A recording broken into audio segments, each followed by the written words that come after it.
Bring paper towels next time. We're out. That was the last text I got from my mom before I snapped. Not a thank you, not even a heart emoji. Just another demand. What she didn't know was that I'd already covered almost 4 years of bills, utilities, groceries, car repairs, even Ryan's rent.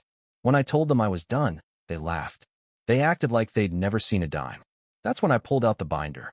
I'm Jake, 30 years old, the oldest son.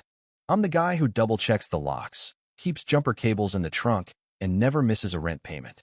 If my family had a word for me, it would be reliable. The second word would be quiet. My younger brother, Ryan, is the golden one. In high school, he was the kid everyone knew, the forward on the soccer team, the guy everyone seemed to like instantly, the one whose charm filled every room he walked into. He still has that glow. He's the one my parents brag about to cousins and neighbors and strangers in line at the pharmacy. Every update turns into a Ryan highlight reel. New connection, new idea. A friend in real estate who knows someone big. I used to joke that I was the guy who set up the microphones while Ryan stood on stage. It stopped being funny when I was 26, working long shifts in an overheated call center, still showing up to fix my parents' Wi-Fi and replace their smoke detector batteries because Dad's back hurt and Mom shouldn't be climbing step stools. They never asked how I was. They asked what I could do. 2 months before the dinner with the joke, we were all at my parents' place in a suburb outside Cincinnati for Mom's birthday. Dad wore his good polo. Aunt Linda kept shifting the flowers around, like moving them would magically make the house look wealthier. I brought a bakery cheesecake because Mom loves the one with the thick vanilla bean frosting. Ryan strolled in late. No card, no dessert, just a grin and a story about almost meeting a guy who runs a startup in Nashville. Everyone laughed like he'd brought home a trophy. Mom opened gifts. Aunt Linda handed her a silk scarf. Dad offered a candle from Karen at work. Ryan gave a small jewelry box. Real gold, he said, winking. He didn't say who paid. Mom gasped like he'd handed her the moon. I don't know why I expected a thank you for the cake. That's on me. Dad refilled his wine, glanced at me, and said it. You know, Jake, you'll never be as good as your brother. He chuckled like he'd just told a pun. Mom chuckled too. The table joined in. Ryan laughed the loudest. I heard it as a sentence, not a joke. I put my fork down. My cheeks were burning, and in my head I started counting. Months of paying their electric bill when Dad's hours were cut, gas money when Mom's car just needed a little help, and transfer after transfer labeled groceries because the fridge was empty and Ryan was between paychecks. I counted like I was breathing. Don't be sensitive, Aunt Linda said. I wasn't crying. I was stunned. In that quiet, Mom added lightly, we just want you to be more ambitious, that's all. I reached for my water. The glass shook in my hand. I told myself to swallow it. Smile. Make a joke. Keep the peace because that's what I do. Then Aunt Linda turned to Ryan and said, you really are the man of the family. Mom nodded. Dad let out a little laugh. He's the one we can really rely on. That word, rely, landed like a weight. It hit the part of me that keeps spreadsheets of due dates and transfers and receipts. The part that memorizes account numbers, Wi-Fi passwords, and model numbers for fridge filters. I didn't say a word. I helped clear plates, boxed leftovers, wiped the counter. When I grabbed my jacket, Mom hugged me without looking at my face and said, try not to be jealous of your brother. On my way out, Ryan clapped my shoulder. Don't take it personal, man. Outside, the porch light flickered. I stood under it, keys in hand, listening to them laugh through the window. I thought of the payment notification from that morning. $220 to Mom. Note. Groceries. I'd sent it without thinking, like I always did. My phone buzzed, a text from Mom. We love you. Bring paper towels next time. We're out. No heart emoji. No thank you. Just a list. The silence in the car was thick. I drove home and put the half-eaten cheesecake in my fridge. I sat on my couch and stared at the folder in my email where I collect receipts like a grim hobby. Little green check marks. $95, $130, $420, $480. It all blurred. The next morning, Dad called and left a voicemail I didn't answer. Hey, kiddo, don't be dramatic. Family jokes. I played it twice. Then I opened my banking app and scrolled until the scrolling felt like proof. That night, while I was checking the date on a transfer labeled utilities, a new message lit up. Family dinner Saturday, 5 p.m. Don't forget, Mom wrote. I stared at those words and felt something tilt inside me. The money started when I was 23 and thought helping out was what good sons did. Dad called one February after an ice storm. Power bill's a little high this month. Can you spot us $140? I'll pay you back Friday. He didn't pay me back Friday. He didn't pay me back ever. But he did ask again in March. We're short on gas money. Just until payday. Then April. Groceries. Your mom's trying to stretch it. I was working tech support, making $25 an hour. I lived in a studio with a sagging table and a couch I bought off a neighbor who was moving. I didn't have a lot, but I could spare $60 here, $80 there. It felt good to be useful. I told myself I was building trust. By the time I was 26, it wasn't spot us. It was routine. Every first of the month, $200 labeled utilities. Every second Friday, $50 for gas. Random Tuesdays, maybe $40 to $80 for groceries. It added up to about $400 a month for almost 4 years. Some months more. When their car needed new tires, it was $520.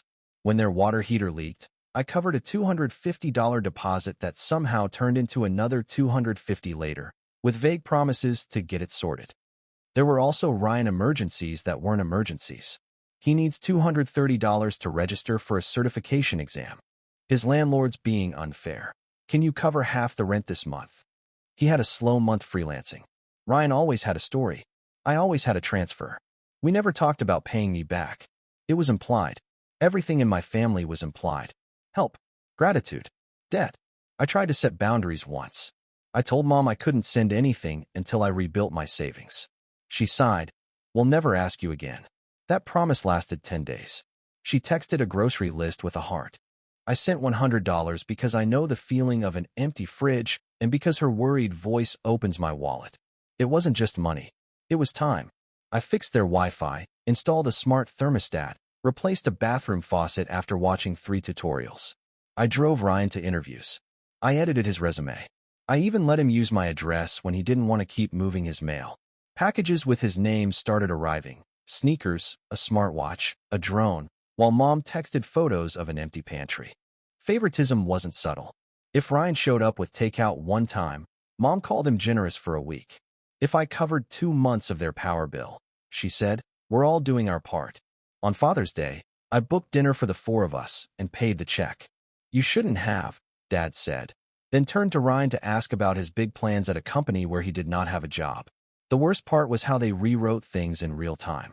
Last Thanksgiving, Aunt Linda asked who helped with the water heater. Mom smiled at Ryan.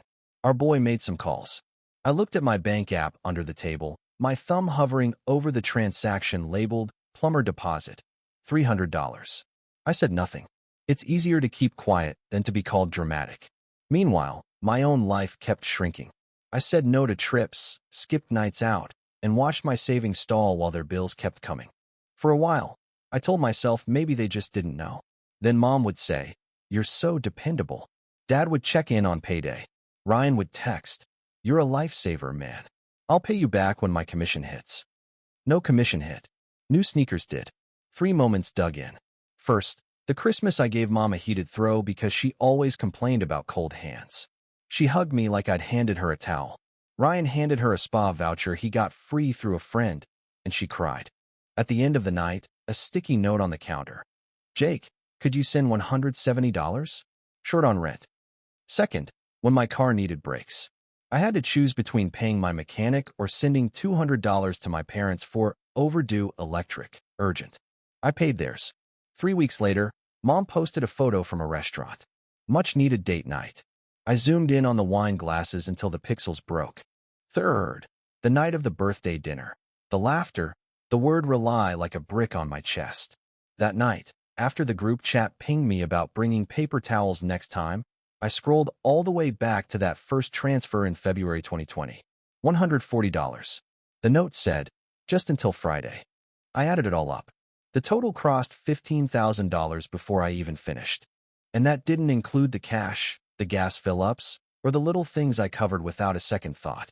$15,000 is a reliable car or a down payment or a cushion big enough to stop waking up at 3 a.m. panicking. I thought about printing the list. I thought about blowing up screenshots. I didn't. I made tea. I sat with the quiet. I tried to name what I felt. It wasn't rage. It was depletion, a drywell sound. When Dad's voicemail came the next morning, family jokes, I realized this wasn't a joke. It was a system. They told the stories. I supplied the power. Systems keep running until someone pulls a plug. Right on time, Ryan texted. Hey, you around? I'm 300 short on rent. I'd ask Mom and Dad, but they're tight. I'll hit you back when I can. You're the best. He added a flex emoji. I stared at the screen for a long time. I typed, let me think. I erased it. 2 days later, Mom texted. We need you Saturday. Dad looked at the bills, and it's not pretty.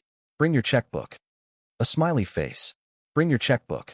I screenshot it. I didn't reply. I took a day off work and opened a blank document. At the top, I typed transfers. I listed dates and amounts for 2 hours. I printed it. 11 pages.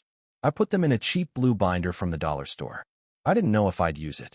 I knew I was done pretending this was air. Saturday came with heavy heat and a sky the color of dishwater.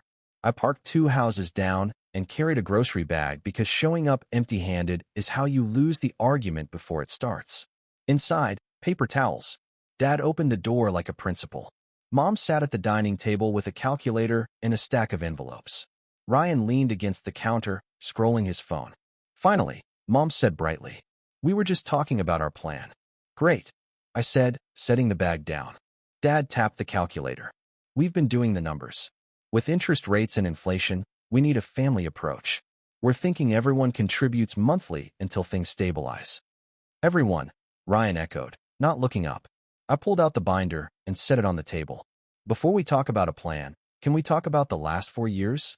Mom blinked. What's that? Receipts, I said. Money I've sent for utilities, groceries, car repairs, rent. All of it. I might have missed a few. Dad's mouth tightened. Jake, this is not the time to play accountant. It's exactly the time, I said. Mom reached for the binder, flipped a few pages, and frowned. What money? We never received a single dollar from you. The room went quiet. Not the quiet of thinking, the quiet of gaslighting. I didn't raise my voice. I slid my phone across the table. Open my bank app. Transfers are there. Notes. Dates. If you want, I can print statements. Dad pushed the phone back like it burned. This is disrespectful.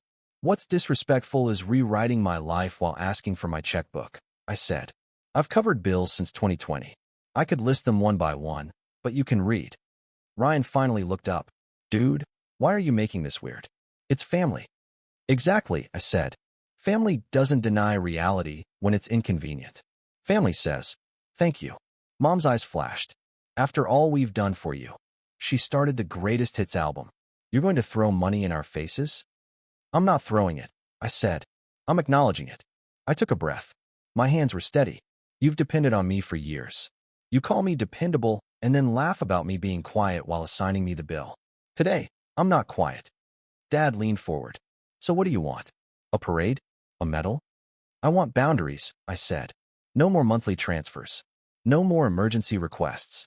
If you need help, you ask in advance and you accept no as an answer. Ryan scoffed. I turned to Dad.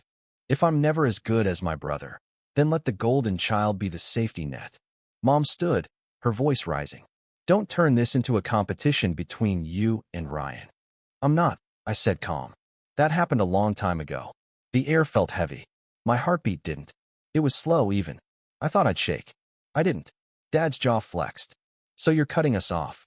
I'm ending a system that's been draining me, I said. I'm not your bank. I'm your son. Mom stared at the binder like it might bite. We never asked you to. You exaggerated. Those were gifts. You love us. I do, I said. And loving you cannot mean bankrupting myself, financially or emotionally. Ryan laughed once sharp. Whatever, man. I picked up the binder, slid the paper towels across the counter, and headed for the door. Jake, Mom called. Don't walk away. You can't just. I can, I said, hand on the knob. And I am. The door closed behind me like a full stop. My phone started buzzing before I reached my car. 14 missed calls. By the time I pulled into my apartment lot, 22. By the time I finished making pasta, 39. I put the phone face down and ate standing up, staring at the binder like it was radioactive. When I finally checked, I had 52 unread messages. Mom, you're confused. Come back and talk this out. Dad, you owe us the respect of a conversation. Ryan, you really think this makes you the hero? I didn't reply. I turned off notifications, cleaned my sink, and went to bed at 9:30 like the most boring rebel alive. I slept 7.5 hours, the best sleep I'd had in months. Monday, the narrative machine started. A cousin texted, "Heard you blew up at dinner. You okay?" My grandmother left a voicemail with 2 full minutes of sighing. Dad wrote in the family group about entitlement and forgetting where you came from. Mom posted a status. Raising kids is hard when they forget your sacrifices, with a praying hands emoji. I expected anger. What I didn't expect was how fast the story changed, like they were reading from a script I'd never seen before. Messages shifted from "we never received money" to "we never asked for money" to "those were gifts" to "you never said it was hard." I screenshotted each version, not to send, just to keep myself from doubting later. At work, I scanned the binder pages and saved them as PDFs. Then I did something small that felt huge. I opened my bank app and canceled 3 recurring transfers: utilities, gas, groceries. The app asked, "Are you sure?" I hit yes. My chest felt empty and light at the same time. The calls kept coming. Mom alternated between sobbing and sounding like a customer service rep. "We can start fresh," she said in one voicemail. "Let's just agree on a number. Maybe $300 a month." Dad tried logic. "We're a unit. Everyone does their part." Ryan sent me a payment request for $450 with the note, "Rent." When I declined it, he sent a single. I didn't reply. Midweek, Aunt Linda invited me to coffee. "Not an ambush," she said. It was an ambush. She opened with a powdery hug and a speech she had definitely rehearsed. "Let's not burn bridges over a misunderstanding." "What misunderstanding?" I asked. She smiled the way people smile at toddlers. "You embarrassed your parents. They feel attacked." "They felt attacked by math," I said. "You know your mother. She worries. She says you didn't tell her you were keeping track." "So gratitude only counts if I don't keep a receipt?" I asked. "Got it." I stirred my coffee slowly, letting the words hang. She blinked. "You're being unkind," she said. "I'm being accurate." I paid for my own coffee and left before she could turn accuracy into cruelty. By Friday, the tone shifted. The group chat pinged, "Family meeting Saturday." I typed, "I won't be there," and hit send before fear could edit me. Mom replied instantly, "You think you're better than us now?" Dad added, "Don't forget who raised you." Ryan wrote, "You've always been jealous, bro, sad." I muted the chat. I made a grocery list with exactly what I wanted: berries, pasta, salmon, a yogurt I usually skip because it feels like a luxury. I bought it. Little practical changes followed. I set up an automatic transfer into savings on the same dates and in the same amounts as what I used to send them. Watching $400 slide into my own account on the first of the month felt like opening a window. I booked a dentist appointment I'd been putting off. I called a psychologist and said, "I need help untangling guilt from responsibility." She said, "That's common," like a light clicking on. I wanted to send a long message with screenshots and lists, but what's the point of explaining to people who refuse to hear you? I didn't have the energy. Still, it hurt. I missed the version of our family I kept trying to buy with my money and my silence. There were good memories: Mom's chicken noodle soup when I was sick, Dad teaching me how to change a flat, Ryan and I cracking up over dumb memes. It's easier to keep paying a tax if you call it love. 2 weeks in, the calls slowed. The guilt didn't, but it got quieter. I started running again. My body needed somewhere to put the tension. 3 miles, then 4. I listened to a podcast about boundaries. The host said, "Say no without a paragraph." I practiced in the mirror. No. It felt like learning a new language. The 3rd Saturday, the day I used to send gas money, I drove past my parents' house. Old habit. I parked on a side street and sat there like a ghost. Through the dining room window, I saw the 3 of them at the table. My chair was empty. I felt loss and relief braided together. Maybe that's grief.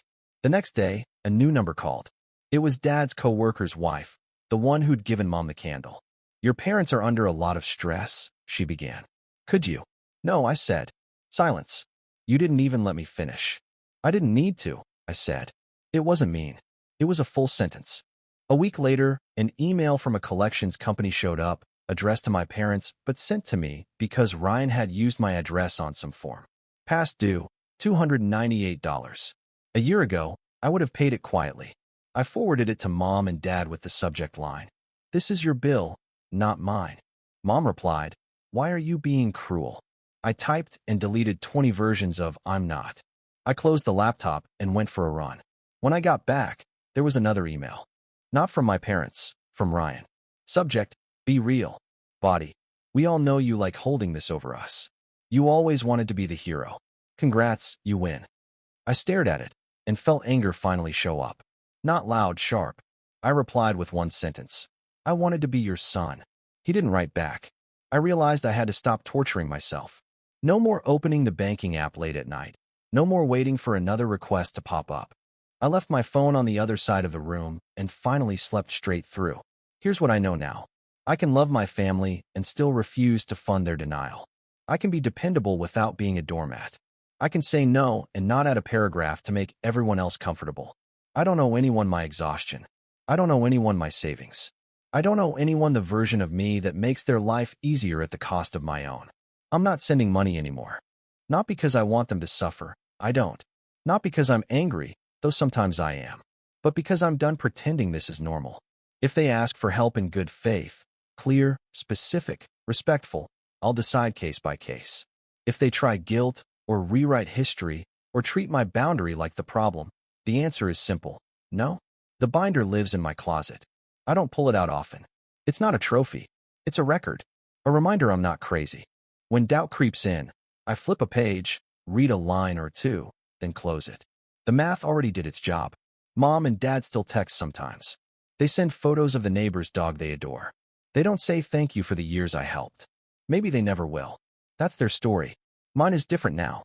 It starts with "My name is Jake," but it doesn't end with "reliable." It ends with self-respect. I'm making new routines. Saturday mornings are for runs and pancakes.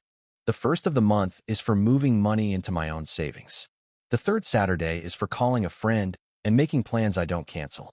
I don't hover over my phone waiting for the next urgent request. If one comes, I have the words ready. No, I don't hate them. I'm not writing them out of my life. I'm just writing myself back into mine. I didn't realize how small I'd made my world to make everyone else comfortable. Saying no didn't make the sky fall. It just made room. Space in my budget. Space in my day. Space in my head. One quiet afternoon, months after the binder day, I ran into Aunt Linda at the grocery store. She touched my arm. "You look good," she said, softer than before. "I'm okay," I said. She breathed out. "Your mother misses you." "I miss her," I said. "I'm not coming back to the way things were." She studied my face, then sighed. "I know." On the drive home, I passed the park where Dad taught me to ride a bike. The memory didn't feel warm. It felt like evidence of something I had lost.